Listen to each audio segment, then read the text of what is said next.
வணக்கம். நாங்கள் காஞ்சிபுரம் மாவட்டம் முசுரவாக்கம் அரசு மேல்நிலைப் பள்ளியிலேருந்து வந்திருக்கோம்.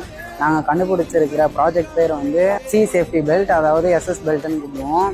இது வந்து எதுக்காக கண்டுபிடிச்சோன்னா, நம்ம கடலில் வேலை செய்கிறவங்க இல்லை தெரியாத கடலில் விழுந்துட்டாலோ இல்லை இப்போலாம் ஸ்விம்மிங் கற்றுக்கிறவங்களாம் அவங்க மூழ்கிட்டே இறந்துருவாங்க.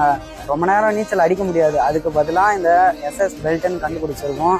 அதில் வந்து 2 பிரிவாக பிரித்து, ஒரு பக்கம் சோடியம் பைகார்பனேட்டும் இன்னொரு பக்கம் அசிட்டிக் ஆசிடும் வச்சுருக்கோம். சென்டராக ஒரு ரோப் இல்லை கயிறு ஏதோ ஒன்று வச்சு அதை இழுக்கும் போது 2 ஆசிடும் ரியாக்ட் ஆகி CO2 உருவாகும். அந்த CO2 ஏர் உருவாகிறதுனால மேலே தானாக வந்துடுவாங்க. இதே லைஃப் ஜாக்கெட்டுன்னு இருக்குது. அந்த லைஃப் ஜாக்கெட்டை போட்டுட்டு கடலில் வேலை பார்க்குறவங்க, கப்பலில் வேலை பார்க்குறவங்களால எப்பயுமே போட்டுட்டு வேலை பார்க்க முடியாது. அதுவே நம்ம ஒரு நார்மலான பெல்ட் மாதிரி போட்டுட்டா எப்போனாலும் நம்மளுக்கு யூஸ் ஆகும். இதுதான் எங்கள் கண்டுபிடிப்பு. இதுவே எங்களுக்கு EDA ஆஃபீஸ்லேருந்தும் பாராட்டினாங்க. எங்களுக்கு 1 லட்ச ரூபா ரொக்க பரிசு கொடுத்தாங்க. இப்போ மாவட்ட ஆட்சியராண்டியும் வந்து பரிசு பெற்றோம். நன்றி.